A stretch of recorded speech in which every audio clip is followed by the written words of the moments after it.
There was once a puppet maker named Mr. Jenkins who lived in a small, rundown workshop on the outskirts of town.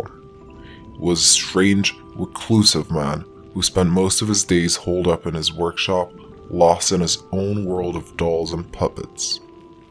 For years, Mr. Jenkins had been creating the most lifelike and intricate puppets anyone had ever seen.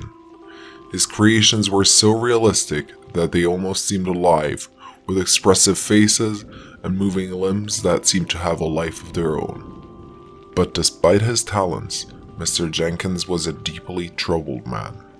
He was haunted by memories of his childhood, when he had been forced to perform in a traveling puppet show run by his abusive father. The constant beatings and cruelty had left Mr. Jenkins scarred and traumatized, and he had turned to puppet making as a way to cope with the pain. As the years passed, Mr. Jenkins became more and more obsessed with his puppets. He spent hours upon hours perfecting their features, imbuing them with almost human-like quality. But as his obsession grew, so did his madness. One day, a young woman named Mary came out to Mr. Jenkins' workshop looking for a gift for her son's birthday.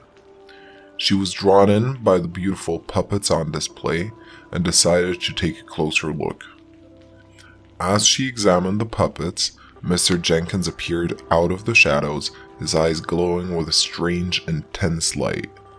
He offered to show Mary his latest creation, a puppet unlike any she had ever seen before. The puppet was a work of art, with delicate features and intricate details that seemed almost alive.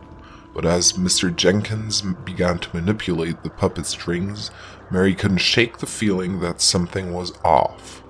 The puppet's movements were jerky and unnatural, and its eyes seemed to follow her every move. Suddenly, the puppet lunged at Mary, its sharp teeth bared as it tried to bite her. She screamed and ran from the workshop, barely escaping with her life. As she fled, Mary could hear Mr. Jenkins cackling manically from within the workshop. She knew that he had gone mad, his obsession with his puppets consuming him completely.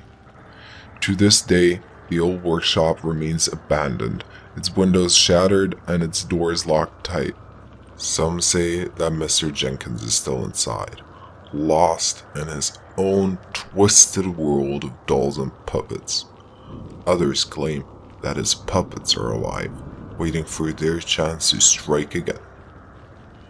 Either way, it is best to stay away from the old puppet maker's workshop, lest you fall victim to the horrors that dwell within.